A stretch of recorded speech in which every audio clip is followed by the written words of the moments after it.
ውድና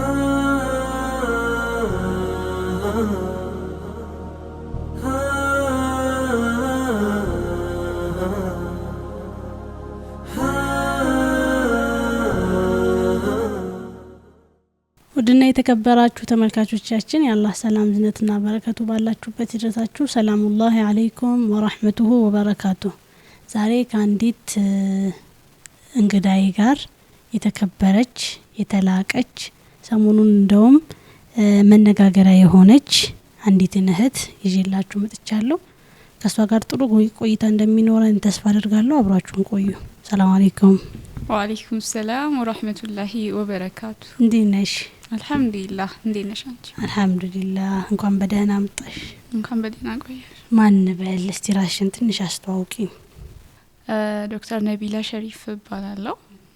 በፕሮፌሽኔ የጥርስ ሐኪም ነኝ። ጥርስ ነው የምታክሚው? እኔ አሁን ዴንቲስት ነኝ። ኦኬ። የጥርስ ሐኪም እንደሆንሽ አሁን የሰማው። እንግዲህ ተመልካቾቻችን ጥርሳችሁን ካመማችሁ እኔ ያለው እያለቻችሁ ነው። ሰሞኑን የተመረቅሽው እንዴት ነበር? እያየው ነበር ሚዲያዎች ላይ ሶሻል ሚዲያዎቻችን ላይ 3.9 ያመጣሽው። ኦኬ። የትልቁ እንትን ነው እሱ። ያ አዎ። ኦኬ።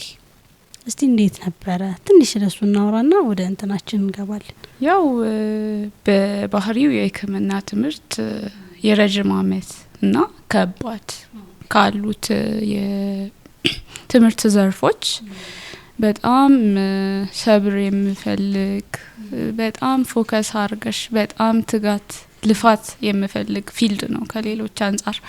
ምክንያቱም ትምህርቱም በጣም ሰፊ ነው። ከዛ ደግሞ ረጅም አመት ይወስዳል። ከዛ ደግሞ በጣም ጎበዝ አንባቢ መሆን ይጠበቅብሻልና ሰርቫይቭ ማድረግ ማለፍ ራሱ በጣም ትልቅ ነገር ነው። አኔ የውሉት እውነት ነው ወላሂ። አላህ ምስጋና ይገባውና አልহামዱሊላህ በዚህ መልኩ አቺፍ ስታረጊ ደግሞ ያለው ስሜት በጣም ደስ ይላል። ማሻአላህ በጣም ደስ ይላል። አሁን ራሱ ስሙ ሕክምና ራሱ ሲባል እኮ በጣም ብዙ ማንበብ ብዙ የእንቅልፍ የማጣት ሌሊቶች እንዳሳለፍሽ የድካም ሌሊቶች የህመም ሌሊቶች እንዳሳለፍሽ ፊል አረጋለሁና መብሩክ ማለት እፈልጋለሁ። በዚያ ቴንኪዩ አመሰግናለሁ። እሺ ዶክተር ያሁን ወደ ፕሮግራማችን እንመለስና ከቁርአን ጋር ትንሽ ለማውራት ትንሽ ለመጫወት ዛሬ ወደድኩኝ። እንደው ቁርአንን ዶክተር ነቢላ መቼ ተዋወቀችው? እንዴት ተዋወቀችው? ልጅነትሽ ላይ ትንሽ ከዛ ወጣትነትሽ ላይ ትንሽ አሁን ያለሽበት ላይ ማለት ነው እሱ ላይ ትንሽ ብናወራ ደስ ይለኛል። ኦኬ። ያው እኔ ቁርአንን የተዋወቅኩት 6ኛ ክፍል ያለው ነበር ቻሊ ማለት ነውና አያቴ አላህ ይረህማቸው ፈቲ መስጂድ ይባላል ጅማ ከተማ ማለት ነው። እዛ በእጃቸው እንዲይዙ ነበር የወሰዱኝና እዛ ነው ከአሊፍ ጀምሬ በፈቲ መድረሳ ብዙ መልፈጀብኝም ቶሎ ነው ያከተምኩት ያኔ ማለት ነው እዛው 6ኛ ክፍል ያለው። ከዛ ክታቦችንም ቀጠልኩኝ መቅራት እዛው ጅማ ማለት ነው። እዛው ጅማ እስከ ሃይ ስኩል እየተማርኩ ቁርአንና ክታብ አቋርጬ አላቅም። የመድረሳ ተማሪ ነኝ። ሶ ወደ አዲስ አበባ ሙቭ ካረኩ በኋላ ቅርአት ላይ ስፔሻሊ ሞር ኢንተርናሽናል የሆኑ ስኮላሮች የሉም የነሱን ተፍሲሮች ሪሃዱ ሳሊሂንን በዶክተር መሐመድ ሳላ ሁዳ ቲቪ ላይ የሚቀርቡ ፕሮግራሞችን ሞር አድቫንስ አርጌ እንግሊዘኛው ምኑም እየገባኝ ስለመጣ ማሳለፍ ጀመርኩኝ። ወደ ዩኒቨርሲቲ ከገባው በኋላ ደግሞ ኢስላሚክ ኦፕን ኢንተርናሽናል ኦፕን ዩኒቨርሲቲ በብላል ፊሊፒንስ የሚሰጡ ኮርሶችን ዲግሪውን እያልኩ የቁርአኑን ተፍሲር ደግሞ በሼክ መሐመድ ሐሚዲን ብዙ ጊዜ የሳቸው በጣም ደስ ይለኛል የኢትዮጵያ ውስጥ ካሉት ማለት ነውና የሳቸውን በጣም በሰፊው እንትን ላለው አሁንም ተማሪ ነኝ።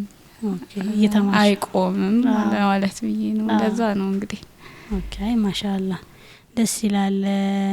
ሼህ መሐመድ አሚዲን ስትይ አንድ ነገር ትዛለኝ በጣም ማለት የሆነ ተፍሲር ሲባል የሆነ አይናችን ላይ የሚመጡ ትልቅ ሼክ ትልቅ አሊም ናቸው። አላህ ሀያታቸውን ረጅም ያድርገው በዚህ አጋጣሚ። እሺ ቁርአን በተለየ መልኩ አሁን ሰው እንደ ሰው ይለያያል። ለኔ ቁርአን ይሄ ነው ለኔ ቁርአን ይሄ ነው ያለ ሰው ይገልጻል እንደ እንትኑና እንደው ለዶክተር ነቢላ ቁርአን ምንድነው? ቁርአን ሙስሊም እንደመሆናችን ከፈጣሪያችን ማለት ነው ከአላህ Subhanahu Wa Ta'ala የተሰጠን ማኑዋል ወይም ደግሞ መመሪያ እንዴት ነው የሆነ ነገር ከፋብሪካ ሲሰራ አሰራሩን ምናምን እንትን የሚባልበት ማኑዋል ይኖራል። አንብበሽ ነው በዛ መሰረት ካልሆነ ታበላሽዋለሽ። ቁርአን ማለት ለኔ እንደዛ ነው። ላይክ አላህ ስለኛ ሁሉ ነገር ስለሚያውቅ በዚህ መንገድ ነው በቃ በትክክል መኖር የምትችሉት ትርጉም ያለው ህይወት ብሎ እንድንኖረው የሰጠን ትልቅ መመሪያ የተከበረ አላህ እስከ ቂያም ቀን ራሱ ላይክ እንጠብቀዋለን። ማንም ጊዜ የማይበርዙም ላይክ በፊት የነበሩ ክታቦች ለህዝቦቻቸውና በዛ ጊዜ ለነበሩ ረሱሎች ነበር አይደል? ረሱሎች እንትኑ አማናው የሚሰጠው ቁርአንን ግን አላህ ራሱ እኛን ያወረድነው እኛን እንጠብቀዋለን። ላይክ ጊዜ አይሽረውም እስከ ቂያም ቀንና የቁርአን ነገር አይደል በጣም ከባድ ነው። እንዲህ ብለሽ አስገልጪው። መመሪያችን መንገዳችንን የምናይበት ላይት ነው ኑር ነው። እንዴት ነው ላይት ማለት አሁን ብርሃን ውስጥ ካልሆንሽ እኮ መጥፎን ያለውን ነገር ለይተሽ ማወቅ አትችይም። ቁርአን ትክክለኛው ብቸኛው ኑር ነው ማለት ነው። ሁዳ ነው ወይም ደግሞ ጋይዳንስ መመሪያችን ነው። እንደዛ ከዚሁ ጋር ተያይዞ አሁን አንቺ እንዳልሽኝ ልጅነትሽም ላይ ወጣትነትሽም ላይ አሁንም ያለሽበት ሁኔታ ስነ እውቀት ነው አካዳሚካሊ ዲናዊም ማለት ነውና እንደው እስልምና ለእውቀት የሰጠውን ቦታ እንዴት ታነሽልናለሽ? ኦኬ እስልምና ከየትኛውም ሃይማኖት በላይ ለእውቀት በጣም ቫልዩ የሰጠ ሃይማኖት ነው። ላይክ አላህ ራሱ ቁርአንን የመጀመሪያ ላይክ ቃሉ ማለት ነው እቅራ አንብብ የሚል አድርጎ ነው እንጂ ስገድ አላለውም። ረሱል ሰለላሁ ዐለይሂ ወሰለም ሰደቃ ስጥ በጣም ብዙ ተግባራት አለው አይደል? ከዛ በኋላ የታዘዝንበት ግን ላይክ አንብብ ከዛ ውስጥ ነው ላይክ ከፍታም ያለው በማንበብ ውስጥ ነው ብሎን አላህ Subhanahu Wa Ta'ala የገለጸውና ካላነበበን አላህ እኮ هل يستوي الذين يعلمون والذين لا يعلمون ያወቁትና ያላወቁት በጭራሽ አንድ አይሆኑም። አፈላ የተደበሩን ተደብሩ አታረጉም አፈላ ተፈኩር አታስተነትኑም አፈላ ያቅሉን አቅል የላችሁም። you see like intellectuation የሰው ልጅ አላህ ራሱ ወለቀት ይከረምና በኒ አደም ሲል ከሌሎች ፍጥረታቶች ከፍ አደረግን ስል በዛ ኢንተሌክት መሆኑ በደንብ ተፈኩር ካረግሽ አቅልሽን በአግባቡ ከተጠቀምሽ ትልቅ ከሌሎች ፍጡራን ሁሉ የበላይ መሆንሽን በተቃራኒው ደግሞ እውቀት የምንለው ነገር ትክክለኛው ጋይዳንስ ካላገኘ አላህን ካላገኘሽ እንደውም ከእንስሳም በታች ነው የምትሆኚው ብሎ የሚገለጽበት አያ አለና እውቀት ለኛ መጀመሪያችንም ነው መጨረሻችንም ነው። ላይክ አላህ Subhanahu Wa Ta'ala ስለ እውቀት ሲያወራ አላህን ራሱ አንድነቱን የሚመሰክሩት የእውቀት ባለቤቶች ናቸው ይላል። ላይክ አላህ Subhanahu Wa Ta'ala አላህን የሚፈሩት ራሱ ኢባዱር ረህማን ላይክ የሆኑት ራሱ የእውቀት ባለቤት ስትሆኚ ነው። ላይክ አላህን ራሱ የምትፈሪው አዋቂ ሁሉ አላህን ይፈራል አይደለም። ሳታቂው ግን ልትፈሪው አትችይም። ሳታቂው ልትተገብሪው አትችይምና ከዛ ውስጥ የእውቀት ባለቤቶች ናቸው እስልምናን ራሱ መኖር የሚችሉት። አንጂ ላይክ ሁላችንም ግን ከየትኞች ነን የሚሉን እንግዲህ ማሰብ ነው የሚያስፈልገውና እውቀት በጣም ትልቅ ቫልዩ አለው። አላህ እኮ የመጀመሪያ ታሪክ ከሙሳ አለይሂ ሰላም እና ኸድር ጋር አገናኝቶ ሙሳ ህዝቦቻቸውን ሰብስቦ ያኔ ዳዋ ያደረጉ ከኛ ሁሉ አዋቂ ማን ነው ብሎ አንዱ ሲጠይቃቸው እንግዲህ ነብይ ናቸው፣ ክታብ ተሰጥቷቸዋል፣ አላህን ያናገሩ ብቸኛ ነብይ ናቸው ዳይሬክትሊ ማለት ነውና ያንን ስላሰቡ ነው እንጂ ለኩራትም አልነበረም። እኔ ነኝ ያሉ አይደል? ከዛ አላህ Subhanahu Wa Ta'ala ላ አይደለም የኛ ባሪያ አለ አብዳችን እውቀትን የሰጠ ነው። ከዛ ሙሳ አለይሂ ሰላም ለእውቀት መከፈል ያለበትን መስዋዕትነት ሁሉ ለመክፈል ላይክ ለምን እኔ ነብዩ ሁኜ ለዚህ ማህበረሰብ ተልኬ ለበኑ እስራኤል ማለት ነው ከኔ ተሻለ እንዴት ይኖራል ብሎም ኮምፕሌን አላረጉም። በቃ እውቀትን መፈለግ አለብኝ ብሎ ጉዟቸውን ጀመሩ ማለት ነው። በዛም ታሪክ በጣም ብዙ ነገር ነው የምንማረው። ያኔ ኸድርን ሲያገኙት እኮ ኸድር ምንድነው ያሉት? ከኔ ጋር ለመቆየት በጣም ሰብር ልኖርህ ይገባል። ከዛ አስበሻል ገና እውቀት ልትፈልጊ ስትይ ሰው ቻሌንጅ ሲያረግሽ በጣም ያን ሁሉ መንገድ ተጉዞ ሄዶ ምናምን ከዛ አይ በቃ ሰብር አይኖርህም ከኔ ጋር ምንም በቃ አንተ የምትችል ሰው አይደለም። እኛ ዛሬ ለአስተማሪዎቻችን ምን ያክል ሪስፔክትፉል አሁን ያለን ተማሪዎች ላይክ ጭንቅላታችሁን ወደ ታች በመቷችሁ ኡስታዞቻችሁ አስተማሪዎቻችሁ ቢኮረክሟችሁ ቢሰድቧችሁ ደደብነሽ ብትባይ ራሱ ኦኬ ደደብነሽ ልማር በቃ አሁን እኮ ደደብ ስለሆንኩ ከዛ ደደብና ለውጣ ነው የመጣው ብለሽ ነው ማለፍ ያለብሽ። የምር እንደዛ ነው መሆን ያለበት እንጂ አደቡ እንደዛ ነው። ላይክ አንቺ ላስተማሪሽ ምንም አይነት መስዋዕትነት መክፈል አለብሽ። ምንም ብትባይ እውቀቱን እስከምታገኝ ድረስ በቃ you have to be respectful። ከዛም በኋላ ቢሆን ምንም ቢሆን አስተማሪ ስለሆነ ማለት ነውና ሶ እንደዛ ሲሉት ያ አላህ በቃ እኔ እንዴትም ብዬ አላህ Subhanahu Wa Ta'ala ከሰብሮኞች ያርገኝና ከሰብር ካደረጉ ከትግስተኞች ሆናለሁ ብሎ ቃል ይገቡለታል። ኦኬ እሺ እንደዛ ከሆነ ምንም ነገር ቢፈጠር እንዳትጠይቅ ጥያቄ የሚባል ነገር የለም ዝም ብለን የምትከተለው አስበሻል እውቀት ያለ ጥያቄ ኩዌሽን ሳታረጊ ዝም ብለሽ ኦብዘርቭ እያረግሽ መማር ማለት ነውና በጣም ከባድ ነው። ላይክ ክራይቴሪያውን ራሱ ማሟላት አለብሽ። አሁን አንዳንድ ትምህርት ቤቶች ተቋማት የተለያዩ ምንማርባቸው እንትኖች የራሳቸው ክራይቴሪያ ያስቀምጣሉና እነዛ ነገራቶች እንግዲህ ላይክ ያላህ ህግ የማይጥስ ከሆነ ያንን በስርዓቱ ተግብረሽ ምትፈልጊውን እውቀት ማግኘት እንግዲህ አንዱ ከዚህ ታሪክ ምንማርበት እንትን አንዳንድ ጊዜ ደግሞ አንዳንድ ጥያቄዎች አይጠየቁም። እሱን ማርበታለሁ አሁን ስትይ በቃ ከድር አጣጥይቅ መጠየቅ አትችልም ተባለ። ይሄ አላህ ህግ ነው ዞሮና አንዳንድ ነገሮችን ሁሉ ነገር ልጠይቅ ሁሉ ያው መጠየቅ ያለ ነገር ነው። ግን አንዳንድ ነገሮች ደግሞ አይጠየቁም ይታለፋሉ። አላህ Subhanahu Wa Ta'ala ላ ተስአሉ አናሺያ እንቱብ ደለኩም ተሱቁም እንዳለው ማለት ነው። አቋረጥኩሽ ቀጥሽ ችግር የለውም ቴንክ ዩ ስለጨመርሽበት። ሶ ከዛ በኋላ ይሄዳሉ ምናምን ይሄዱ የሆነ ቦታ ሲደርሱ መርከብ የሚያሳፍራቸውን ሰው በባህር ልጓዙ ማለት ነው እንትን ሲል ላይክ ሁሉም እንቢ ብሎ የሆነ መርከበኛ እሺ ይላቸዋል። ይሳፈራሉ ሰርቭ ያረጋቸዋል ምናምን መጨረሻ ላይ ኸድር መርከቡን ይበሱታል ማለት ነው። ከዛ ላይክ ሙሳ በጣም ገረማቸው። አጂብ አንቺ ሰው በጣም ብዙ ከይሮችን ውሎልሽ ሌሎቹም እምቢ ብሎሽ ከዛ በኋላ እነዚህ ይሄን ሁሉ ሰርቪስ ሰጥቶሽ እንዴት ነው እቃውን የምታበላሽበት? በዛ ላይ መርከብ ያ አላህ ከዛ በቃ አልቻሉም። እንዴት ነው አንጀስት የሆነ ነገር የምትቀበዩ?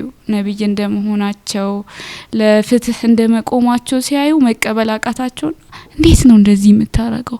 እነዚህ ሰዎች እኮ እንደዚህ ውለታ ውሎልናል እና የኸይር ነገር ኸይር ቢሆን እንጂ እንዴት በዚህ ትመልሳለህ? ካሁን በኋላ ላይክ ቃል አላስገባሁም ወይ ምንም ነገር እንዳትጠይቀኝ። አይ በቃ አልጠይቅህም እንደው አላህ ከሰብረኞች ያርገኝ እንቀጥል ከዛ ይሄዳሉ። እየሄዱ ትንጥዬ ልጅ አንስቶ ይገሉታል።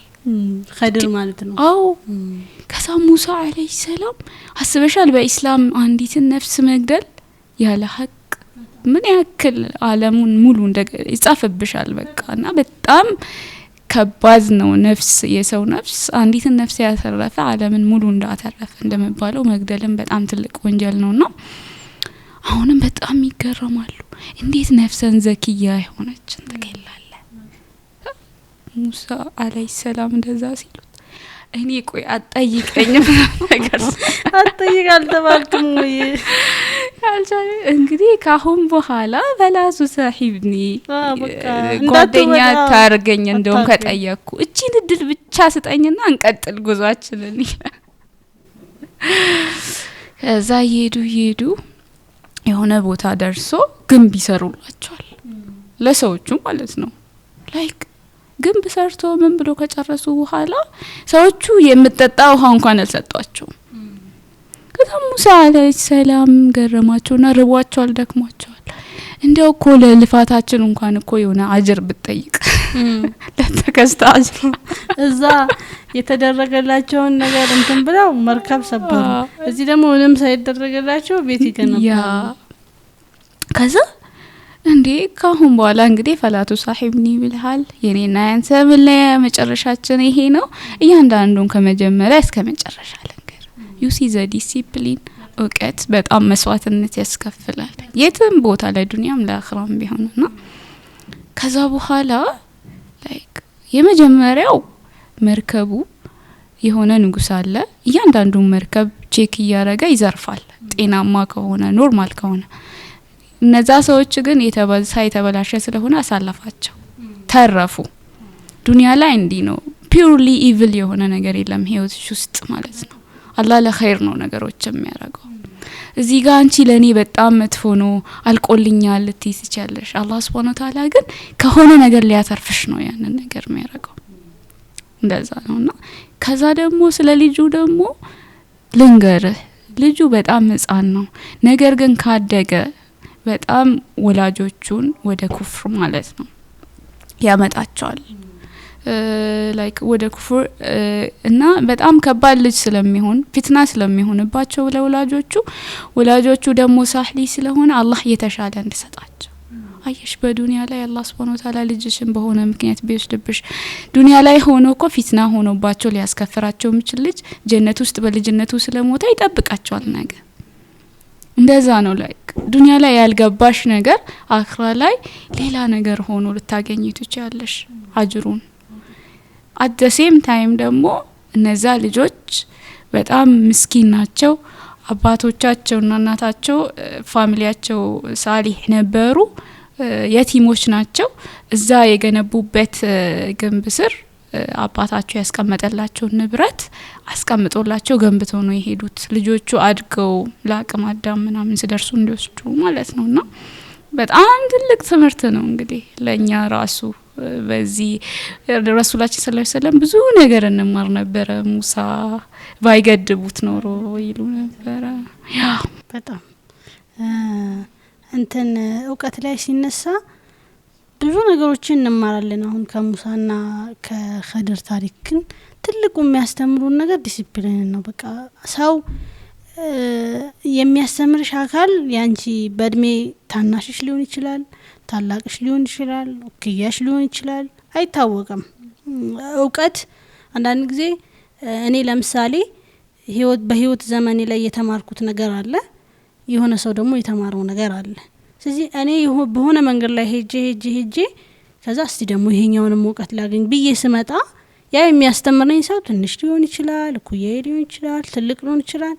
ግን ሰውን የምናከብረው በእውቀቱ ነውና ሰዎችን ባከበርን ቁጥር ደግሞ በታገስን መድረስ ለምንፈልገው ቦታ በታገንለት ቁጥር ደግሞ መጨረሻችን ያማረ ይሆናልና እስልምና እንደተባለው ነው ትልቅ ቦታን ይሰጣል ለእውቀት። ከእረፍት በኋላ እንመለሳለን። አብራችሁን ቆዩ። السلام عليكم ورحمة الله وبركاته. دار الكبرى قرآن النايدين تمرت معاكلوش نن. دار الكبرى قرآن النايدين تمرت معاكل قرآن كقاعدة جمرو اسك حفظ درس ያስተማረ ቆይቷል። دار الكبرى እንግዲህ አሁን ደግሞ በአይነቱ ልዩ ሆኖ የተለያዩ አዳዲስ ፓኬጆችን ይዘው ወደ እናንተ ብቅ ብሏል።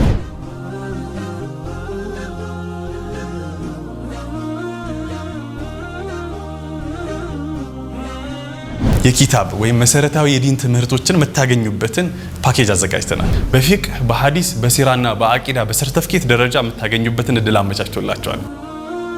ምናልባት ቁርአንን በአካል ወይም በኦንላይን የማንበቢያ ጊዜ ካጡ በ15 ቀን ያለ ኡስታዝ የምታነቡበትን የቪዲዮ ኮርሶችን አዘጋጅተንላችኋል። ተርቢያ በጣም ወሳኝ ነገር ነው። ከቤቱ ሆነው በኦንላይን ሊያገኙት የሚችሉ የልጆች አስተዳደግ በቁርአን ምልከታ በሚል ርዕስ ትሬኒንግ አዘጋጅቶላችኋል። ተጨማሪ ፓኬጆችን ማግኘት ከፈለጋችሁ ዳሩል ኩብራን ምርጫው ያድርጉ። ውድና የተከበራችሁ ተመልካቾቻችን ከረፍት ቆይታ በኋላ ተመልሰናል።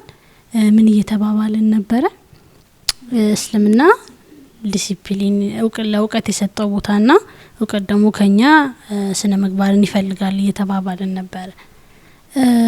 እስኪ ደግሞ ትንሽ ከዚህ ወጣ እንበልና ምን ይመስላል እስልምና ኢስላሚክ ጎልደን ኤጅ ብለን ስናነሳ ወርቃማው የእስልምና ጊዜያቶች ምን ይመስላሉ? ትንሽ ደግሞ እሱ እናነሳሳ።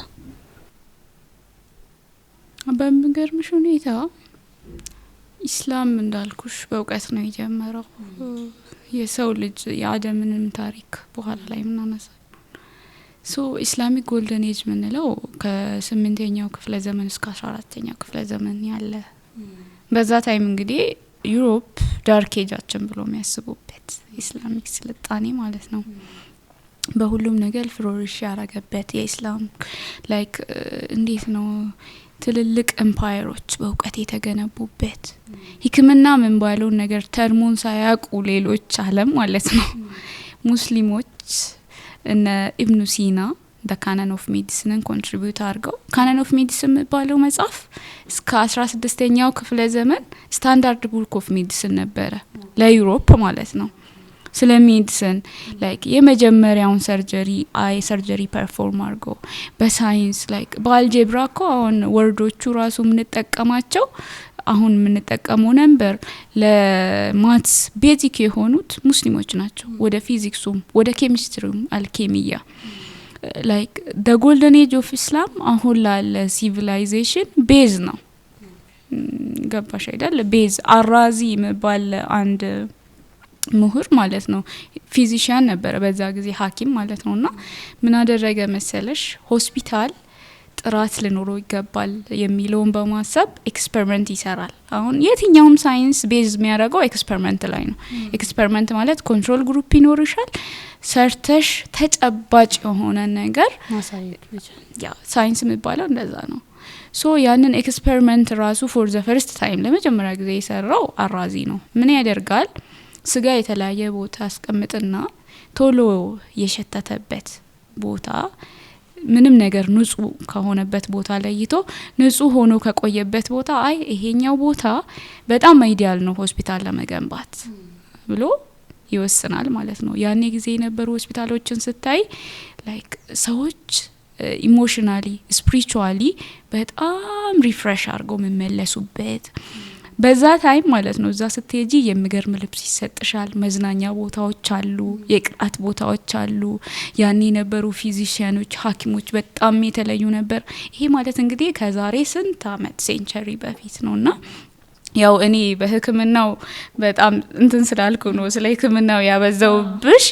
ወደ ሳይንስ ወደ ሌሎች ወደ ፊዚክስ ስንመጣም ወደ ኬሚስትሪ ስንመጣ ላይክ እያንዳንዱ ነገር ወደ አልኸዋሪዝሚን ታቀቸው ይሆናል ትላልቅ የሆኑ ምሁራን ማለት ነው ከባግዳድ ተነስቶ ከሌሎችም በጣም ለዓለሙ ስልጣኔ ቤዝ ሆኖ ኮንትሪቢዩት ያረጉበት ኤጅ ነው።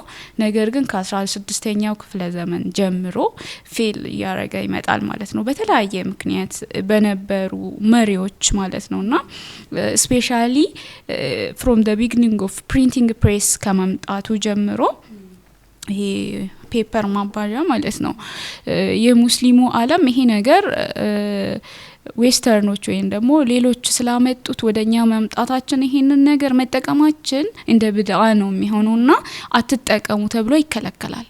ሶ ማኑዋሊ ፔፐር ኤክስፖርት ኢምፖርት ማድረግ ያቆማሉ።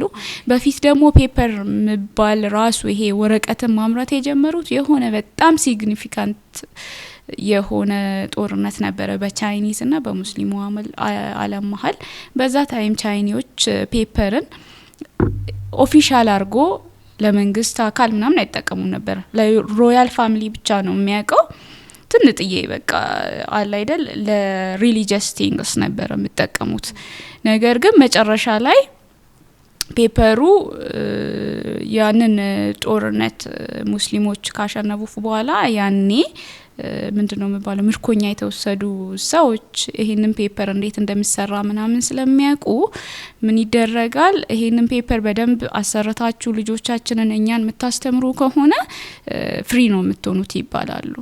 ሶ በዛ ላይ ሆኖ ሙስሊሞች በጣም ኤክስፖርት እስከማድረግ ድረስ ደርሶ ነበረ።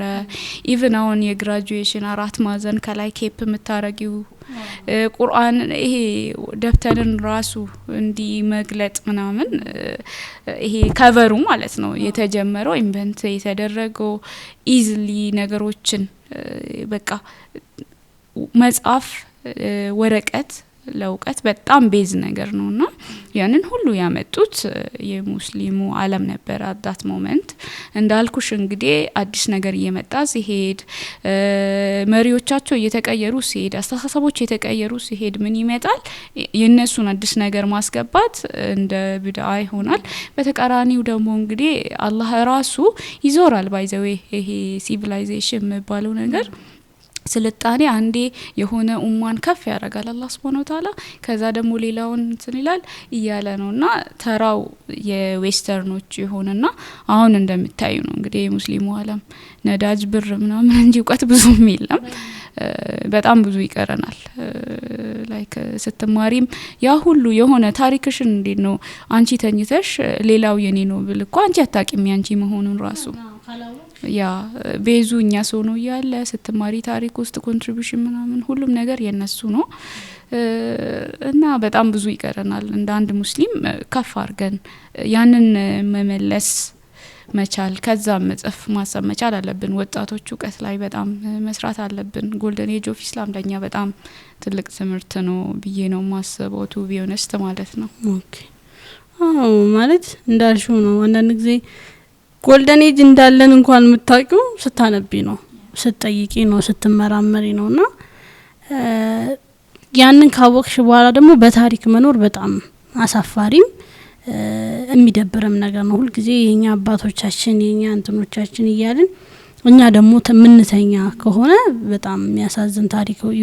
አሁን እኛ የአባቶቻችን የአያቶቻችን ታሪክ ብለን የምናወራው ወሬ ነገ ልጆቻችን የሚያወሩት ታሪክ አይኖራቸውም እኛ ካልሰራንና ሁላችንም በተሰማራንበት ዘርፍ ጠንካራ ሙስሊም ለመሆን ሁሉ ጊዜም ጥረት ማድረግ አለብን የሚል መልእክት እናስተላልፋለን። በቀጣይ አንድ ጥያቄ ነበረችኝ እንደው በመሃል የማስገባትና በጣም ወዳት ጥያቄ ናት። በጣም ዶክ እንደው በጣም ወደው የቁርአን አያ የምትለው የትኛውን ነው? ይከብዳል እርግጥ ነው ግን በጣም የምትወጂው የቁርአን አያ ታካፊን?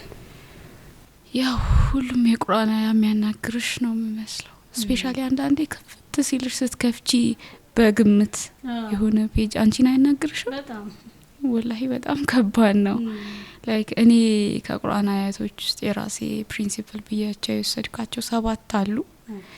ግን በጣም ሁሌም የሚያስፈራኝ 7ቱን ለመስማት ዝግጁ ነኝ በነገራችን ላይ። ያው አክቹአሊ አሁን የምነግርሽ አያ በጣም ፊል አርጌ እንዴት ነው ያስፈራሻል። በቃ ወደ ራስሽ እንድትመለሽ ያደርግሻል። ርቀሽ ስትሄጂ ራሱና ላይክ ሁሉም ነፍስ ሞትን ቀማሽ ናት የሚለው አያ በቃ አይ ዶንት ኖ ኩሉ ነፍስን ዛኢቀቱል መውት። ከዛ በኋላ ደግሞ ከሞት በኋላ እኮ ህይወት አለ። የበርዘክ ህይወትም አለ። የቀብር ህይወትና ያ ሁሉ ካለ ታዲያ እኔ የት ነው ያለሁት?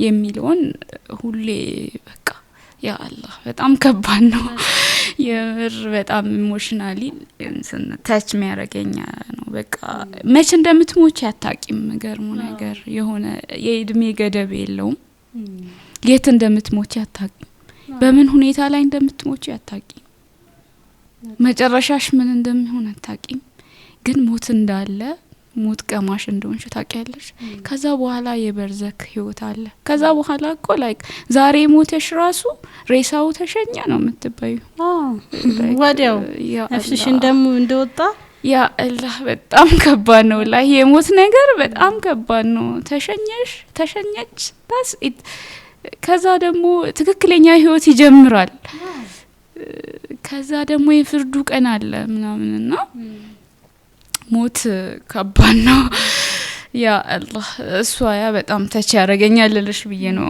ከሁሉም የቁርአን አያቶች እንደዛ ነው ውድና የተከበራችሁ ተመልካቾቻችን ከዶክተር ነቢላ ጋር የነበረን የዚህ ሳምንት ቆይታችን ይሄንን ይመስላል ቀጣይ ሳምንት ደግሞ ከሷው ከዶክተር ነቢላ ጋር የተለያዩ ሀሳቦችን ያነሳሳን አብረን እንቆያለን እስከ ሳምንት መልካም ሳምንት ወሰላሙ አለይኩም ወራህመቱላሂ ወበረካቱ